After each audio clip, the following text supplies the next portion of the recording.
We are looking at how to pronounce this name from Latin American folklore. We're going to be looking at how to say more interesting and often mispronounced names and words from Spanish as well. So make sure to stay tuned and consider subscribing for more learning. This is the name of a ghost who roams waterfront areas mourning her drowned children. In Spanish, in Spain, this would be said as La Llorona, La Llorona. In South America, though, it is said more as La Llorona, La Llorona.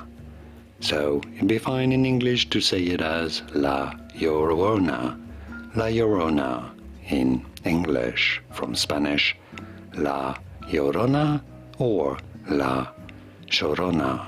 And now you know it all. Here are more videos on how to pronounce more interesting words and names whose pronunciations aren't always obvious. I'll see you there to learn more. Thanks for watching.